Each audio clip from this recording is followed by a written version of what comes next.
Tai tu pradėk, mes šiandien turim ypatingą svečią. Man taip sakyt? Taip, visą. Mes šiandien turim ypatingą svečią.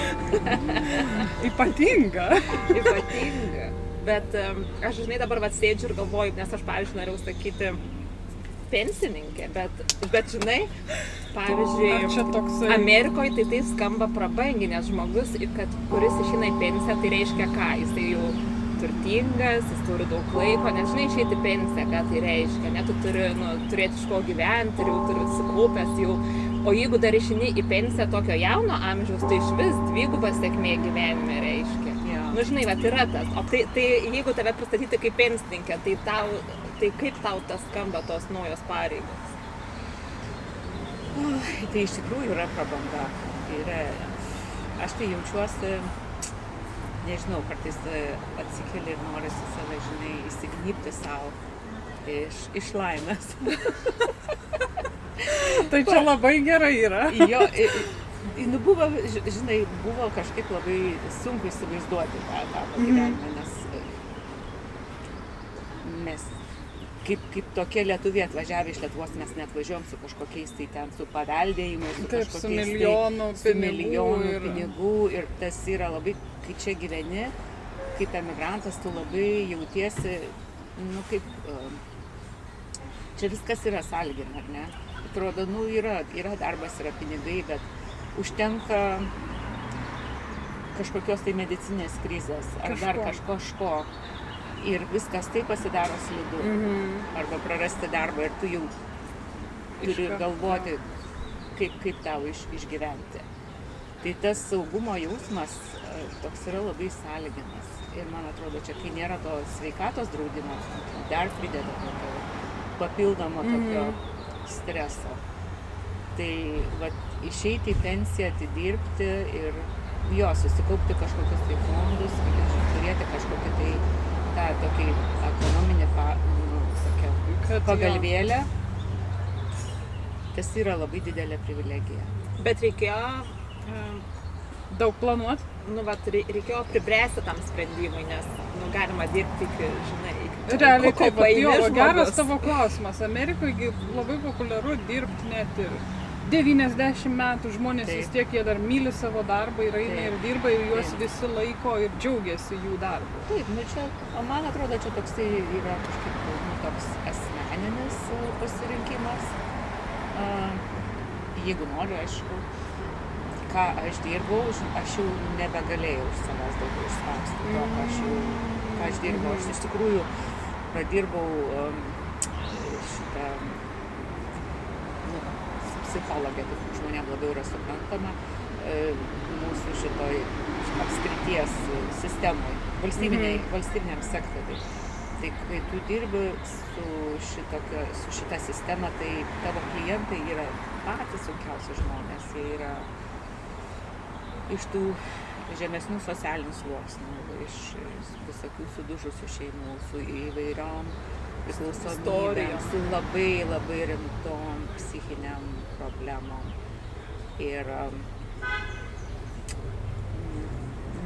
ne visi gali tą darbą daryti. Jis tikrai yra sudėtingas. Pandemijos metais aš, pavyzdžiui, dirbau teisme. Tuo metu aš dirbau su šeimom, kurios yra patrauktos į tą teisinę tokią sistemą dėl savo reiškia, kažkokių tai vaikų teisų pažeidimų ir nori susigrąžinti vaikus. Tai jiems buvo didžiulė tokia, mums visiems buvo toks šokas, nes kai vaikus atskiria, juos laikinai patalpina į kažkokias tai šeimas, kad jie į globą, kad jie, kol tėvai, reiškia, pereina tą procesą susigrąžinimo, jie staiga net neteko visų šitų vizitų. Ai, neleisdavo.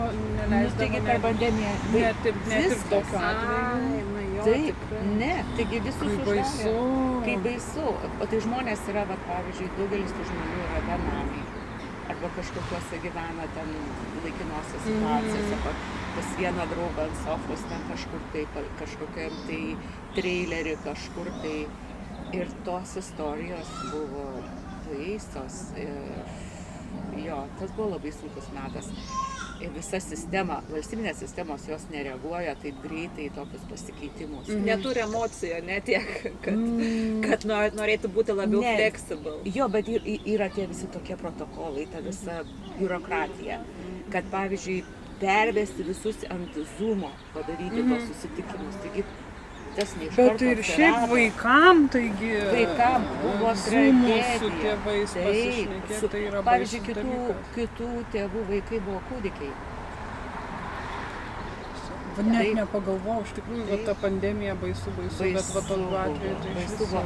Tai vat mes buvom tie tokie, žinai, tokie vat tiltelis, žinai, kaip sujungti, kaip jam padėti tiem tėvam išlaikyti tos kontaktus su vaikais ir jiegi serga visokiom ligom, kaip jiems staiga nebeliko, jie nebegali eiti tas terapinės grupės, staiga kur gauti tos pagalbos. Tai perėjom per tokį labai tokį sunkų periodą ir aišku, staiga visiems davė kažkokius į telefonus tokius laikinus. Visi net ir benamiai tie žmonės išmoko naudotis Zoomais, prisijungti, netgi prie teismo procesą išmoko prisijungti, nes teismo procesas vykdavo per Zoomą. Gyvenime nesugalvočiau. Bet čia gal ir socialiniai darbuotojai daug dirbo su jais. Čia aš buvau tas sistemos dalis, tas vat, vienas taškelis. Aš dirbau tikrai labai tokioj įdomioj programui, kuri padeda tėvams susigrąžinti vaikus. Tai buvo toksai, tai yra tokie terapeutiniai teismai, kurie žiūri į žmogų kaip į visumą, nežiūri, kad čia tu esi tas nusikaltėlis, blogas tėvas, bet žiūri, kokios yra problemos, kokios yra kliūtis tam tėvui ar motinai pasveikti, kad galėtų susigrąžinti vaikus. Tai buvo toks labai labai kantrus ir ilgas darbas, bet su labai tokiais tikrai daug sėkmingų istorijų. Bet tai kaip išmokti neprimti asmeniškai arba neišsinešti, neparnešti visų tų istorijų į namus ir su jom eit miegot, keltis? Kaip? Aš, kaip sakau žmonė, aišku, kad ir mane tas paveikia. Ir aš su savim turėjau dirbti. Ir iki šiol dirbu su savim, aišku, tu surenki tas emocijas, jos kažkur tai pas tave nusėda. Yra tokių istorijų iš žmonių, kur aš jų negalėčiau atkartoti žodžiais kitiems, nes man buvo trauma tas istorijas girdėti ir aš jų nenorėčiau papasakoti, nes aš nenoriu kitam tos emocijos. Ir savo. Ir aš nenoriu, nes kai tu prisimeni ir pasakoji, tau vėl iškyla tie vaizdiniai, tas žmogus atgyja, kaip atrodo, kad vakar buvo, nes prisimeni kai kuriuos atvejus, tu niekad gyvenime šito nežinai. Tikrai.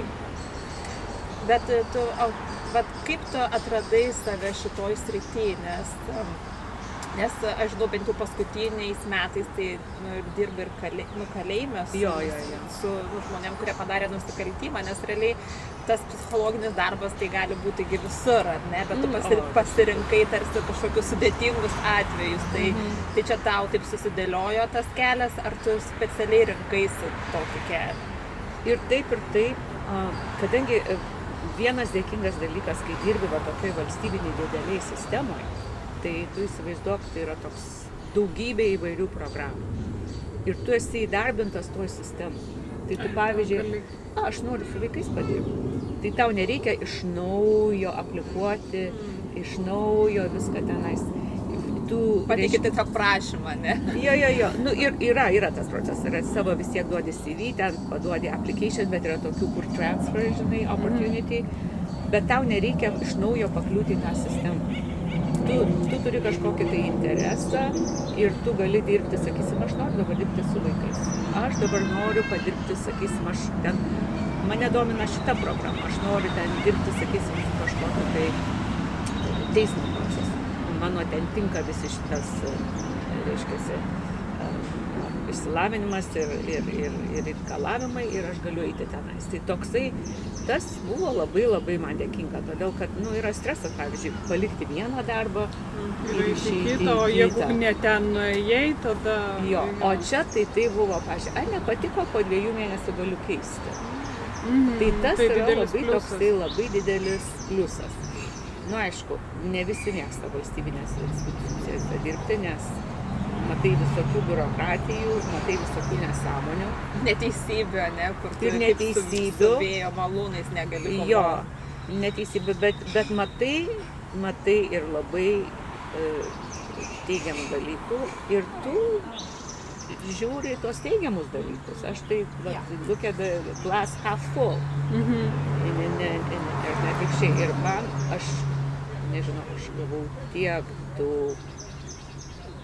daug patirties, aš esu labai dėkinga. Aišku, jo, su savim dirbti irgi reikėjo ir tebereikia.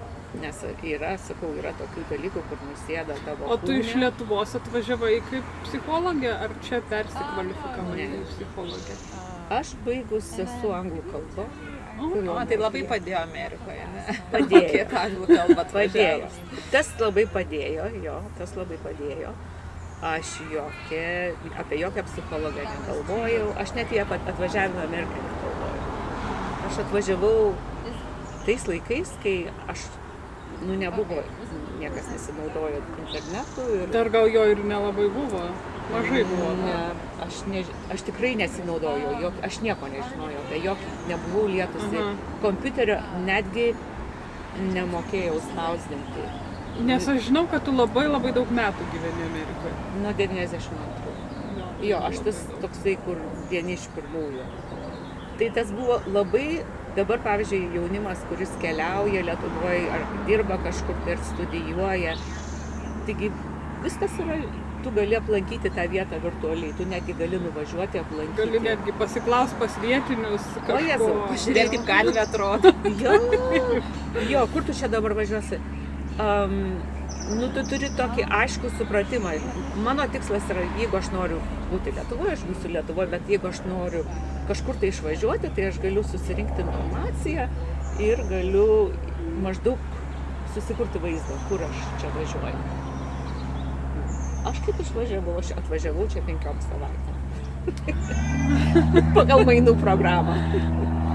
Ir jau šiais metais, atrodo, bus 35 metai, jeigu teisingai skaičiuoju, aš 92. 35 tais bus. Tai kas turėjo būti laikinai, tapo amžinai.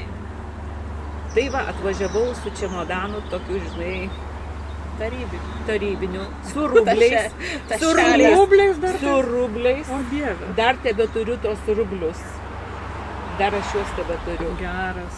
Aš dirbau universitete ir aš atsimenu, kad mūsų alga buvo pavertus doleriais $30 per mėnesį.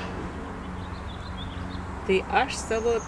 Čia Lietuvoje universitete? Lietuvoje, Vilniaus universitete. Aš dirbau dėsčiau anglų kalbą fizikos fakultete. Fizikams? Fizikams, jo. Išmokė juos anglų kalbos. O Dieve, aš, vis tiek... Buvo tokie laikai, kad tie seni vadovėliai nebetiko, tai aš bandžiau kažkaip tai būti tokia, labiau tokia išradinga, tai aš metu atsirado Stepheno Hawkingo knyga Brief History of Time. Tai aš galvoju, davai skaitom tą knygą. Aš apie ją nieko tais laikais dar tų anglų kalbą knygų mažai Lietuvoje būdavo. Kažkaip mes tą knygą gavom. Tai mes su tais fizikais, kad juos sudominti tuo kursu, tai aš pati sugalvojau, kad reikia skaityti tą Brief History of Time, kad jiems būtų įdomu. Nes buvo tokie tikrai pereinamieji laikai. Aš baigiau dar tarybiniais, aš dar šito, kaip jau, mokslinio komunizmo egzaminą turėjau laikyti. Kad ir ką tai reiškia. O Dieve, tai buvo vienintelis trejetas, kurį gavau, nes nesimokiau nieko. Bet 5 baliai sistemai, tai ne taip blogai. Ne taip. 6 praktiškai. Jo. Baisu. Mes dar baigiam toj sistemoje, tai buvo 87 Bet tai kaip mokėti anglų tais laikais? Nes, pavyzdžiui, mano tėvai tai nemokėjo anglų. Seneliai irgi neturėjo. Galiu papasakoti. Mokėti anglų. Tai tokia ir buvo ta anglų kalba. Buvo labai gerų dėstytojų, kurie turėjo šiek tiek kažkokio kontakto su universitetais Europoje ir buvo gerų labai dėstytojų. Bet mes visi išmokom tą anglų kalbą, sakysim, gaudavo magnetinės juostos, buvo laboratorija, ir toj laboratorijai iš tų magnetinių juostų, pavyzdžiui, klausydavom kokio nors ten aktoriaus įrašytą eilėraštį, kokio Edgaro Alano Poe, ir reikėdavo išmokti, arba Šekspyro sonetą. Kažkas tai skaito, tu išmoksti tą tembrą, tą tarimą ir bandėm kopijuoti. Nebuvo, kaip mes tiesiogiai neturėjom kontakto su jokiais užsieniečiais. Bet taip juk neįleisdavo tais laikais. Tai absoliučiai. Bet jau tada mokyklai buvo anglų kalba kaip pasirenkamas dalykas? Nepasirenkamas. Tada tuo metu, kai aš mokiausi, tai buvo anglų kalba prasidėdavo, užsienio kalba mūsų mokyklų buvo anglų kalba, kai kuriuos, aš žinau, būdavo prancūzų, kai kuriuos. Taip, mano mama, pavyzdžiui, mokėsi prancūzų kalbą mokykloje. O mūsų buvo anglų kalba nuo 5 klasės ir klasę dalindavo į 2 grupės. Ir aš ten atsimenu savo pirmus įspūdžius anglų kalbos. Buvo tokia mokytoja, Paukštienė, jinai man buvo tokia graži. Aš ją taip mylėjau ir man ta anglų kalba iš jos lūpų skambėjo taip gražiai, aš nežinau, ar jinai dar kaip aš jos pavardę prisimenu, mokytoja Paukštienė. Dar kažkai su kokiu akcentu jinai tą anglų kalbą mokė. Žinau, aš jau neatsimenu, žinokit, nežinau. Bet man tai buvo gražu, tokia romantika. Aš tiesiog norėjau taip įtikti tai mokytojai ir aš taip stengiausi tą anglų kalbą mokintis ir buvau tokia labai gera, mokinė anglų kalbos. Man tą anglų kalbą taip, jeigu paskui tapt dėstytoja anglų kalbos, tai jau čia reikėjo labai. Jo, o paskui, aišku, stojau į universitetą ir buvo, mūsų buvo tas kursas apie 30 mergaičių, pagrindė mergaitės. Vyrų gal vienas ar du, kiek pamenu. Tai koks buvo pirma valstija, kai jau atvykai čia? Čia tiesiai į Kaliforniją? Ne. Aš atvažiavau į Ohajo valstiją, į Kento universitetą.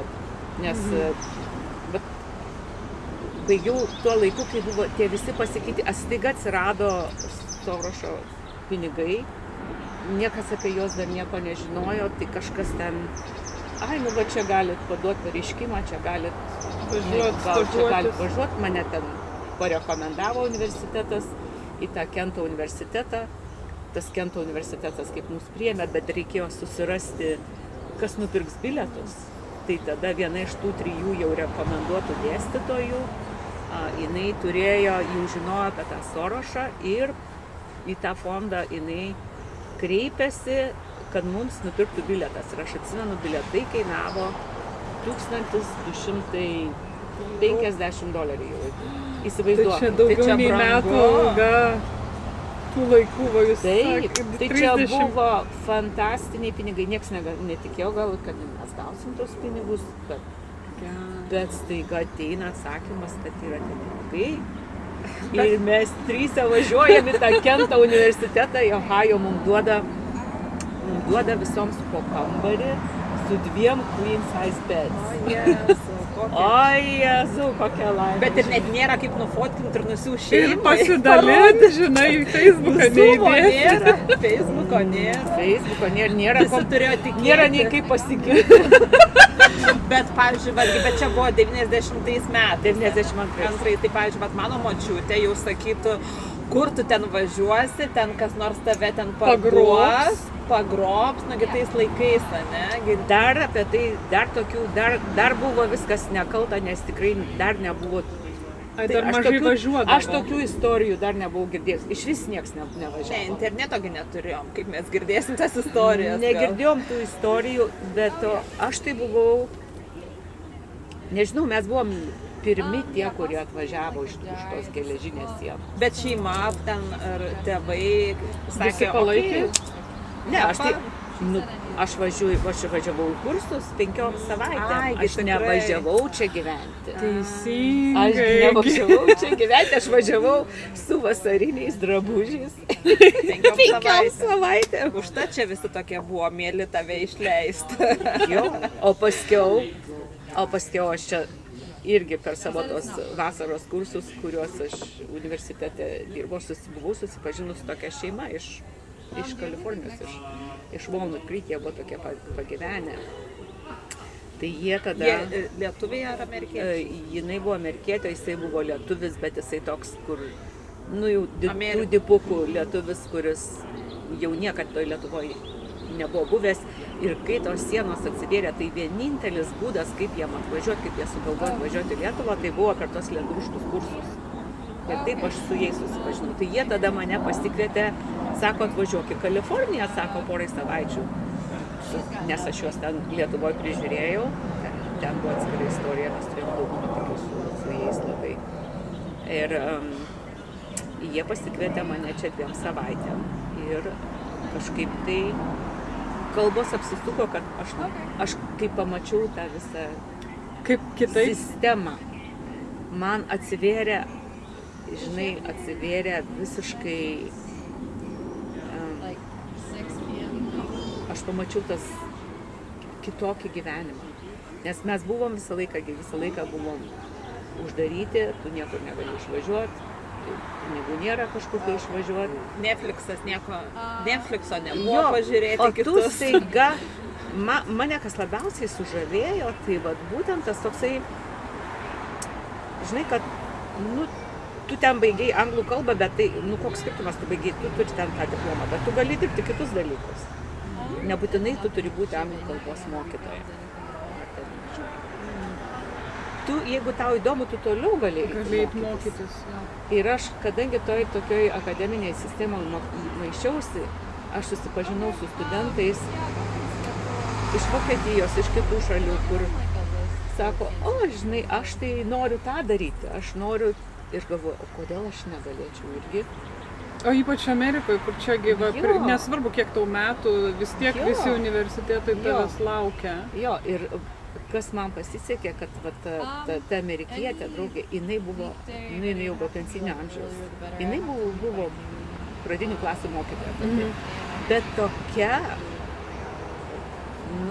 su tokia charizma, tokia, davai darom. Aš jai pasakiau, kad aš noriu mokytis. Mes, sako, rasim būdą, žinai, kaip tau čia pasimokyti. Ir jinai turėjo pažįstamą jos, kuri dirbo dekanė šitams Educational Department, St. Mary's College. Jinai sako, aš tavęs tu pažinti. Sako, tu žinai, sako, pažiūrėk, gal tau bus būdas kažkaip tai pasilikti. O čia yra brangus, privatus jėzuitų koledžas, kuris, toks kaip Santa Clara University. Irgi tokio lygio mokykla. Aš net nežinau, kur jis yra. O jis taip sėd prie manęs, ne, Santa Claros, bet... Jo, čia yra... Jo, bet ten... Ten, aš kai žinau, kiek ten jis tai kainuoja, tai galvoju, Tai va, St. Mary's College, mes čia dabar nesenai žiūrėjom, ką čia... Ten jisai gilę šaknis turi su mūsų krepšiniu. Lietuvių? Ten yra, ten žaidžia krepšininkai 2 lietuviai ir treneris lietuvis. Mes ką tik buvom varžybose. Geras. Nes, man atrodo, man atrodo, mačiau kažkur, kad visi važiavo į varžybas, bet aš taip ten nelabai Šarūno Marčiulionio dėka, man atrodo, ten, jeigu teisingai žinau, kad buvo pritraukti tie žaidėjai. Tai pavyzdžiui, St. Mary's College'o visi šitie studentai, jie turi tos tie-dyes lietuviškus marškinėlius. Tai buvo labai faina, aš niekad ir nesu buvusi pati ten tose varžybose, bet pirmą kartą pamačiau, nesenai prieš porą mėnesių. Tai tu ten ir baigiai mokslą? Aš ten baigiau, bet tai, kaip noriu tą istoriją, žinai, susipažinau su tą dėstytoją ir joms, čia, žinai, čia atvažiavo iš kito pasaulio, iš kažkur tai iš geležinės sienos. jinai čia nori mokytis, jinai nori pažinti.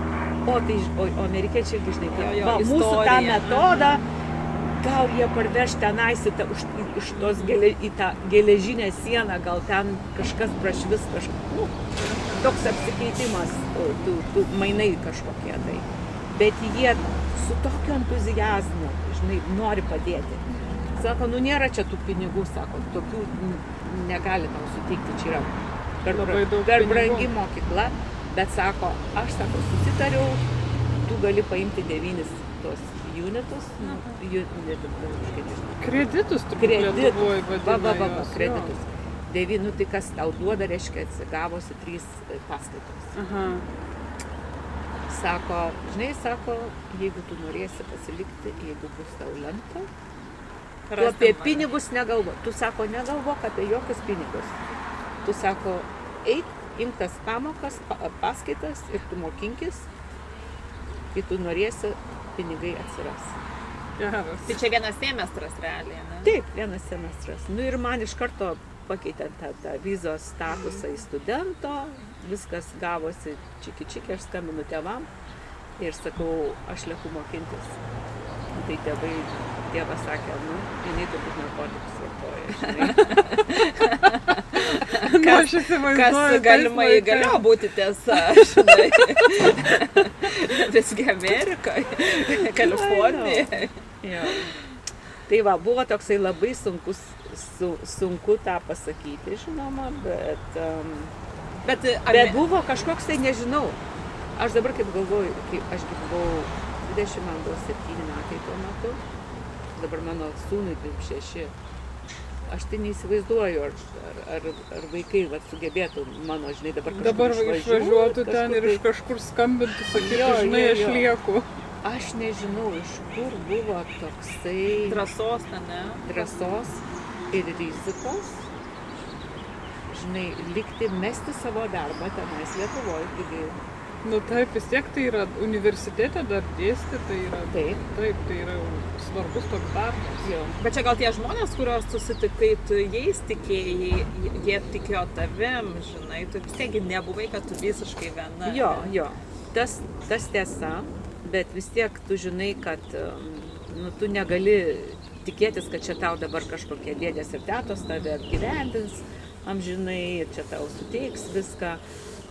Ir tu supranti, kad tu nesi tokioj, kaip pasakyti, profesijoje, kur tau garantuoja labai didelį atlyginimą. Aš ne inžinierė, ne gydytoja, kokia pusė, ne medicinos sesuo. Bet buvo toksai, man kažkoks toksai aiškus, kaip pasakyti, kažkokia trūka, kažkokia jėga, kuri man sakė, tu čia turi likti, toks pliš. Tai tu iš Kalifornijos ir nebeišvažiavai? Nebeišvažiavau. Čia taip ir likau. Ir tada aš pradėjau tos mokslus, pradėjau nuo metodikos dėstymo, bet galvoju, man visai neįdomu ta metodika. Ir tame pačiame fakultete buvo tos counseling programs. Ir aš galvoju, aš esu dirbusi mokykloje, universitetą, tai aš galiu būti mokyklos, tai jau tokia counselor. Tai pirmiausia, pabaigiau tą programą.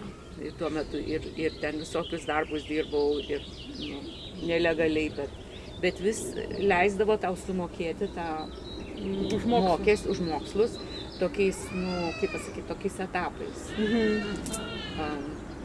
Aš atsimenu, tam antram semestrui, tai lietuvių bendruomenės skyrė man $500. Geras, tai buvo dar ir kitoks, paskatinimas. Bet po to aš vis tiek dirbau, ten tos pinigus viską gaupiau ir mokėjau už tos mokslus. Ir neėmiau tų paskaitų tiek daug, bet jau tą mažiausią minimumą, man atrodo, kad 9 tos...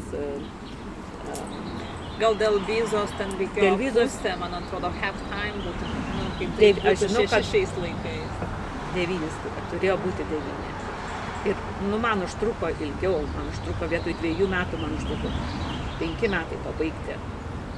Nes aš paskiau vėl pakeičiau tą savo profesiją.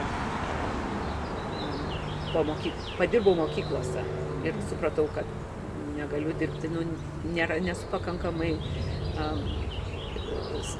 pakankamai suprantu visuomenę ir vaikus, kad galėčiau, žinai, su jais dirbti, todėl kad, nes mokyklose, kai man pradėdavo vaikai pasakoti savo problemas, aš galvoju, tokių problemų neegzistuoja. Ne, jo, atėjo viena mergaitė, sako, žinai, sako, sako, man tėvai čia, sako, aš noriu, sako, pasidaryti nosies plastinę operaciją. Sako, aš prašau tėvų pinigų. Galvoju, kas tau blogai. Aš nebuvau apie tai netgi girdėjusi tokių dalykų, nes, kitaip vaikai auginti, kitokios jų problemos. Jo, ir tuose rajonuose, kur aš dirbau, ten buvo labai tokios pasiturinčios šeimos ir turėjo tokių tikrai problemų, kurių aš negalėjau įkasti, suprasti. Ir tada man reikėjo sugalvoti, kaip čia pasilikti, tai reikėjo ten paduoti tą pareiškimą ten H1, tai vizai.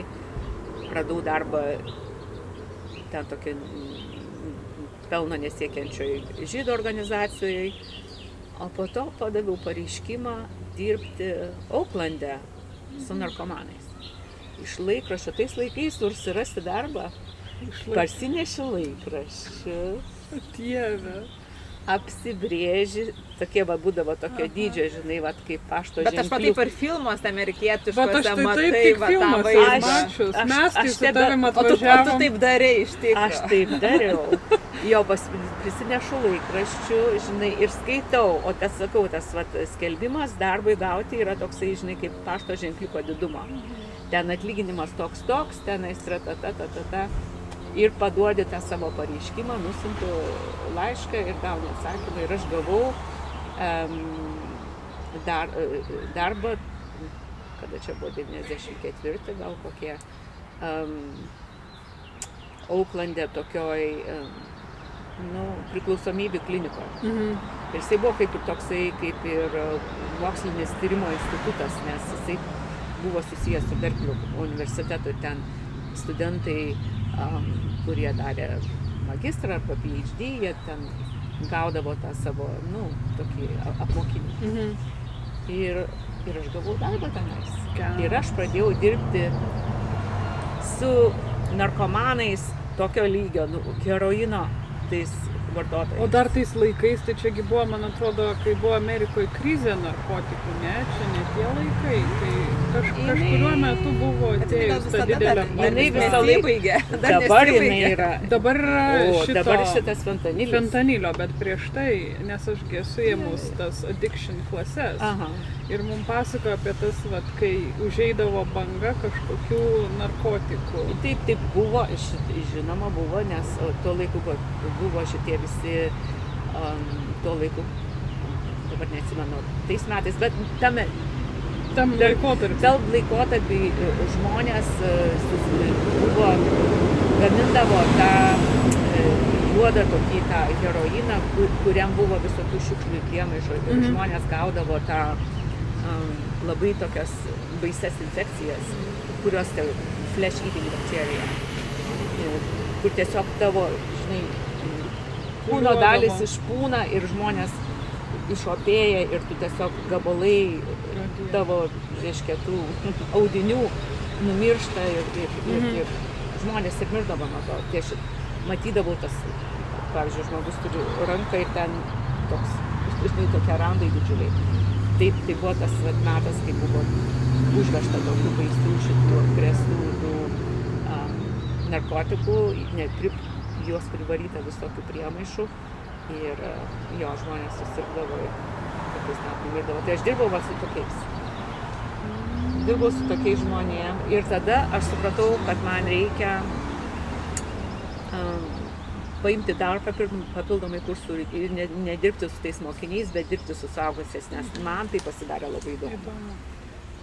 Tas mane labai domino, nes tose tokiose klinikose dirbau su medicinos seserėmis, su gydytojais, ir su psichologais, ir su psichiatru.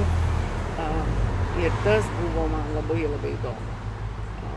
Bet tai tavo darbas buvo juos, kaip pasakyti, konsultuoti, bet tarkim, jeigu tu dirbi su narkomanais, tai tarkim, jo tu negali atvesti į nenarkomano gyvenimą, ne? Nu, ta prasme, tai konsultuoti apie ką? Kaip vartoti būt kažkokio, ar kaip nevartoti? Ne, tai yra, nežinau, ar jūs žinot, yra tokios medication assisted therapies. Tai čia buvo, pavyzdžiui, tuo metu, aš nežinau, jūs ką nors apie tai, yra vaistai, kurie yra kaip pakaitalas. Ir jie yra taip pat opijiniai. Jų vaistiniai galima gauti tų vaistų, man atrodo, šiai dienai.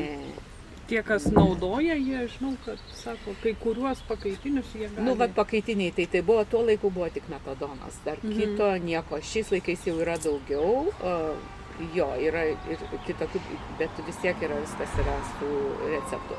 Bet metadonas tai buvo labai, ir šiandien jis yra labai stipriai kontroliuojamas, jis yra labai, kaip pasakyti, jisai tos priklausomybės visiškai, jis nepagydo, bet jisai tiesiog suteikia žmogui galimybę funkcionuoti normaliai, nes tau nereikia daryti nusikaltimų, kad tu nelegaliai pirktum tuos. Nereikia badytis ten kažkeletą valandų, kai tau užeina jau tas sindromas. Bet tu, kai dirbdavai su narkomanais, tai, pavyzdžiui, kas yra narkomanas? Ar čia tas žmogus, kuris eina ryte į darbą, veža vaikus į darželį ir vartoja narkotikus, ar čia tie, kur gatvėse gyvena? Ar čia viskas kartu? Viskas kartu ir mes taip labai... visuomenė labai nemėgsta tų visų tokių, čia gatvėj guli, ten toks ir toks. Yra labai daug narkomanų tarp gerbiamų žmonių ir mes tą žinom. Aišku, dabar daugiau tų istorijų girdime kaip aktoriai ir visokie dainininkai. Tai Princas arba šitas Michael Jacksonas. Prašau. Jie turėjo, atrodo, visas galimybės, bet mirė nuo perdozavimo. Būtent. Tai tokių žmonių aš daug esu sutikusi. Tu niekad nepasakysi. Atsimenu, buvo viena medicinos sesuo, kuri dirbo su kūdikiais, neišnešiotų kūdikių skyriuje. Ir jinai vogdavo vaistus, tuos opijinius iš ligoninės. Ir jinai juos leisdavosi taip savo, kadangi buvo medicinos sesuo, kad neliko jokių randų, žinojo, kur pataikyti. Ir jinai taip gyveno daug metų, kol ta visa priklausomybė pasidarė nebekontroliuojama ir jinai ją susekė ir išmetė iš darbo ir taip jinai atsirado toj metadono klinikoje. Tai tas metadonas daliai žmonių padeda susigrąžinti normalų gyvenimą, nes tu vartoji vaistą, kuris yra priskirtas gydytojo, jisai yra geriamas, jisai yra neleidžiamas. Aišku, tai neidealiausias variantas, bet yra kaip tas harm reduction. Ir suteikia kažkokią tai galimybę žmogui bent jau atsitraukti nuo to nusikalstamo pasaulio ir gyventi. Dabar yra daugiau preparatų. Tada tai buvo vienintelis. Tai aš dirbau būtent su tokiais žmonėmis ir mačiau visokių. O to buvo, kad tu bijojai savo klientų, ar kad kaip klientų jie tavo, ne? Taip. Yra gal buvę kažkokių tokių momentų. Jo, yra buvę. Taip, yra, nesgi yra visokių nusikaltimų pridariusių, ten visokie buvo šitie ir suteneriai ir kas tik nori. Bet kažkaip taip laimingai, nežinau, niekad nesusidūriau su kažkokia tokia realiu pavoju. Jaučiuosi, pasisekė man, nes istorijų visokių.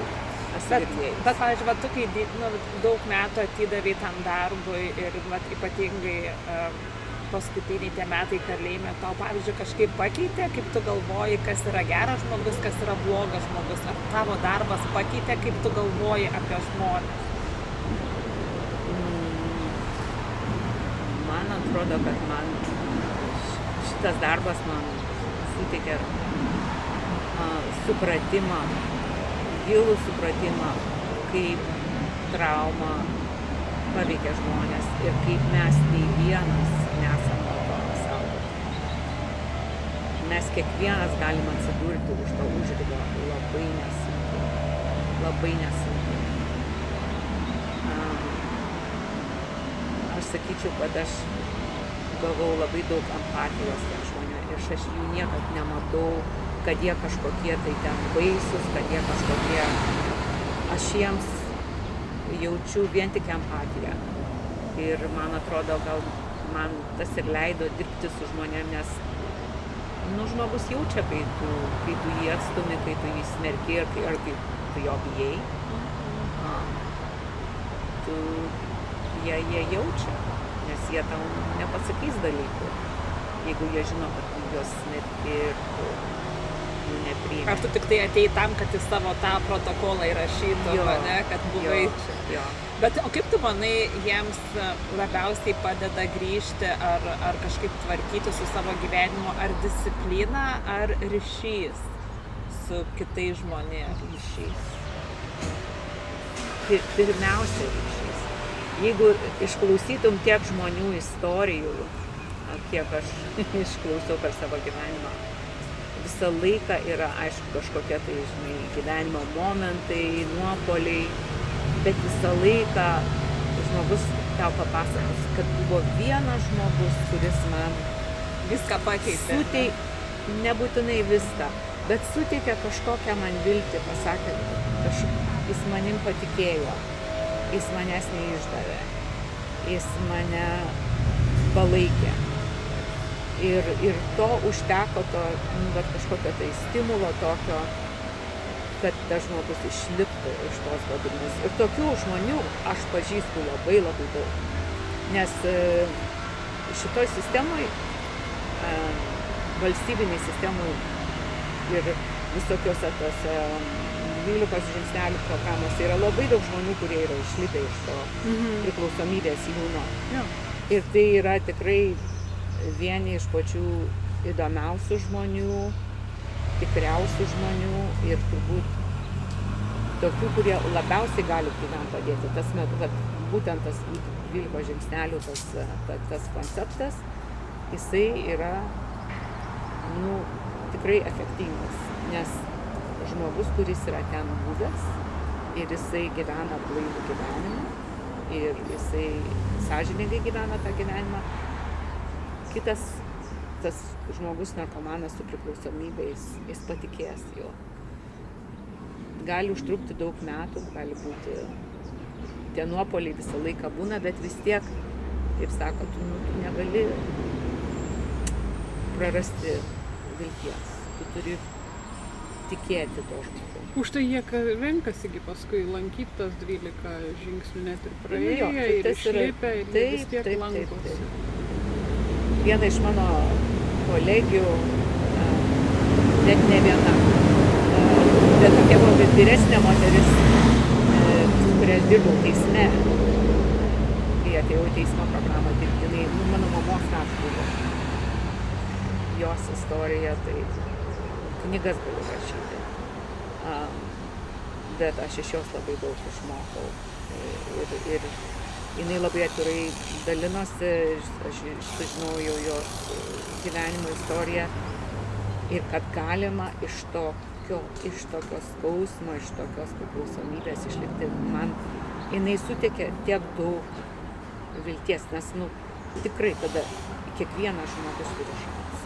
O tu negalvoji kada nors savo žinių ir visko sukaupto kažkaip Lietuvoj integruoti kažkiek? Knygą parašyti, bent jau pradžiai. Arba kokį kursą pravest ten studentam ar kažkam. Ir apskritai gal tu domėjaisi, pavyzdžiui, kaip Lietuvoj šita visa sistema veikia, ar yra kažkoks, tiek palaikymo kaip čia, ar geriau, ar blogiau, ar kitaip? Na, aišku, kad yra. Aš giliai nesidomėjau, bet aš matau, kad yra 12 žingsnelių programų. Čia yra jau ne naujiena, Lietuvoje tas yra visokių dvasinių. Ir dabar mes gyvenam tikrai labai tokių dėkingų laikų, kai yra labai daug tos self-help, kaip čia. Jo, savipagalba. Savipagalba. Yra daug visokių rytietiškų praktikų, yra ir psichologija, yra tų žinių. Ar sistemoje, kaip pasakysim, ar yra tokios, būtent, vaikų teisių, ar yra tokių palaikomųjų teismų, aš to nežinau. Tokios, tos valstybinės tokios sistemos, kurios ne vien tik baudžia žmogų, bet jam padeda. Kiek čia yra to, aš Lietuvoje tai nelabai gerai žinau. Nes, pavyzdžiui, aš kai dirbau kalėjime ir tikrai tai yra toksai svarbus darbas, ką aš, dalis buvau tos programos. Nes šitie visi policininkai ir teisėsaugos darbuotojai, jie yra ištreniruoti, matyti pavojų ir reaguoti į tą situaciją. Bet tai nėra jų darbas gilintis, kas čia iš tikrųjų, kokia čia ta situacija, ar čia žmogus narkotikai paveiktas, ar jam yra čia psichinė kažkokia tai krizė, kaip jį apraminti. Ir tie visi, pavyzdžiui, sakysim, aš dirbau areštiniai ir kai žmogus atveda į areštinę, tai yra tokia streso būsena, tai yra taip, kaip dirbi tokiam kaip greitosios pagalbos kabinete. Kabinete tiesiog, vestibiulių. Ten vyksta, matai garsus ir kvapus ir girdi žodžius, kurių nenorėtum prisiminti. Yra pavojinga situacija. Nes dar ir šoko būsenai, net jeigu jie ir padarė nusikaltimą. Taip, jie yra, aš net nemoku aprašyti, apipasakoti žodžiais, kokia tai yra atmosfera. Tai yra toksai, aš dirbdavau po 10 valandų, kiek būdavo ta pamaina po 10 valandų ir aš kartais nei jokių pertraukų neturėdavau. Ir visą laiką yra tokį streso pasijungia tas signalas. Ir 10 valandų jisai varo. Nes tu neįsivaizduoji, kas gali atsitikti paskui. Ir dar reikia tau visą tą dokumentaciją surašyti teisingai. O dokumentacija yra atsakomybė. Kažkas skaito, kažkas žiūri. Jeigu kažkas atsitinka žmogui, būna tokių žmonių, kurie ir nusižudo. Būna tokių žmonių, kurie bando kitiems pakenkti, juos sužeisti arba netgi nužudyti. Yra visko ir tu esi atsakingas. Tavo, ką tu rašai, tą dokumentaciją, jeigu kas nors įvyksta kažkoks tai jie grįžta į tą popieriuką pažiūrėti. Tai tu tą popieriuką tu rašai, galvodamas kokią šią žodį, kad teisingai tą situaciją apibūdinti, kad paskiau neateitų tau. Nes mano kolegėm yra buvę, kai žmogus, pavyzdžiui, jinai daryti to evaluation ir kitą dieną tai žmogus nusižudė. Tai tada kelia visus dokumentus. Ką tu paskutiniu metu matai, kokia tavo intervencija buvo. Tai aš esu tokia laiminga, kad aš neturėjau tokio atvejo. Nes tai yra su tuo labai yra sunku gyventi. Tai tu sakai, kad 10 valandų streso, tai reiškia 10 valandų adrenalino to pačio. Taip. Tai 10 valandų adrenalino ir taip, žinai, diena dienon. Tai o kur dabar to adrenalino pasiėmė? Kiekvieną dieną. O žinai, užtenka to adrenalino. Jo, aš kai baigiau dirbti, žinai, aš sako, koks yra jausmas, kai tu išeini į pensiją, tai aš galėčiau taip vaizdingai apibūdinti, žinai, įsivaizduokit, nueinat į supermarketą ir staiga dingsta, iškerta elektrą, ar ne? supermarkete, kas yra šviesos ten, šaldytuvai burzgia ir staiga tokia tyla. Tai vat man toksai jausmas. Viskas taip sulėtėjo. Ir išsijungia. Bet kol kas tu dar mėgaujasi tą tylą ir išsijungimu, ne? Aš labai mėgaujuosi tuo. Tikrai mėgaujuosi. Aš jaučiuosi privilegijuota, žinai. Tikrai, pavyzdžiui, buvo labai užimtas savaitgalis. Praeitą savaitę buvau išvažiavusi seminarą. Ten buvo daugybė įspūdžių. Paskui koncertas Bareikio. Kitą dieną žygiai su draugais ir paskui repeticija. Ai, dargi ir šokiai tu. Šokiai, jo, dar šokiai. Tiek visko daug, aš pirmadienį, man niekur nereikia. Man pirmadienis yra sekmadienis. Dabar visos dienos tau sekmadienis. Jo, jeigu neprisiplanuoju, o prisiplanuoti yra labai lengva.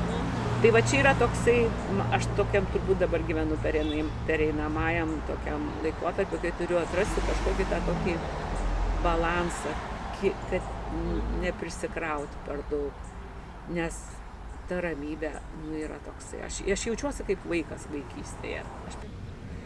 Tai va, tai mes čia jaučiamės privilegijuotos, kad tu radai mums laiko tarp savo pensininkės gyvenimo, kelionių, spa, retreat. Visų žygių, šokių. Žygių, šokių. Ir darbo dabar net ir lietuvių bendruomenės valdyboje. Žodžiu, gyvenimas tik paintensyvėjo. Iški jo. Gerąja prasme. Jo, bet fainai, ne? Aš pavyzdžiui, nes aš pažiūrėjau, kiek laiko jau čia valandą laiko mes šnekam, bet realiai dar taip norėjau paklausti apie šitą retreat. Tai sunku apibūdinti, bet tai yra tokia vieta, kur, jinai tokia kaip ir savipagalbos, edukacijos, vadinasi žmogiško potencialo toksai institutas, jį įkūrė 62 metais, 62 metais ir ten visos tos savipagalbos idėjos atėjo iš ten, visa šita mindfulness judėjimas atėjo iš ten. Jie tiesiog eksperimentavo su įvairiais tokiais procesais, kaip ir meditacija, masažas, kvepavimas, įvairios, tokios, kaip pasakyti, ir psichologinės, ir experiential, patyriminės tokios programos. Reikia turėti ten, kad iš to pasisemti kažkokią tai naudą, reikia turėti atvirumo ir žingeidumo, bet ir turėti kritinį mąstymą savo. Nes yra kai kurių, kadangi tai yra kaip ir toks išbandymas, tai gali būti kai kas ir tau netiks ir nebus įdomu, bet tai nereiškia, kad tu nepatirsi naudos savo. Visų pirma, tai yra ypatingo grožio kampelis. Yra nenusakoma, kaip ten yra gražu. O tai reiškia, kad reiktų važiuoti šiltuoju sezonu, nes, pavyzdžiui, tarkim, žiemą. Dabar ne. Visų sezonų gali važiuoti. Man labiau netgi patinka sausio mėnesį važiuoti. Visų sezonų yra. Todėl, kad ten yra indėnų, tokia tų Esaleno indėnų šventa vieta, kadangi suteka 3 vandenis. Yra 3 vandenis, yra karštos versmės, yra upelis, toksai teka iš kalnų ir yra vandenynas. Jie visi 3 vienodai ant tokios karidžių. Tai, pavyzdžiui, būti karštuose šaltiniuose šalto oro yra labai, labai smagu. Žmonės vaikščiojo, bet aš ėmiau seminarą praeitą savaitę, kuris buvo pats geriausias, kokį buvo taip įdomu. Apie ką jis buvo? Jisai buvo paleisti savo balsą. Jis buvo apie balsą, nes balsas yra, kaip mūsų toksai, jisai perteikia daugiau negu kad tik balsą. Jo, jis perteikia emociją, autentiškumą ir daugelis žmonių mes, kaip esam vaikystėje mes negalvodavom, ar čia aš per garsiai šneku, ar čia koks čia mano balsas. Buvo sukurta labai saugi aplinka, tai saviraiškai, ir žmonės iš savo balsų sukūrė tokią kaip dovaną kiekvienam, tokį koncertą. Ir tą buvo taip įdomu stebėti, nes tai buvo, tokios grupės projektas. Ir saviraiška kartu. Aš nežinau, žmonės ir verkė, ir juokėsi, ir šoko, ir džiaugiasi. Buvo nuostabus seminaras. Ir visi dar ir dabar susirašinėja, visa grupė siunčia žinutes vieni kitiems, informaciją ir galvoja, kaip toliau tęsti. Tikrai,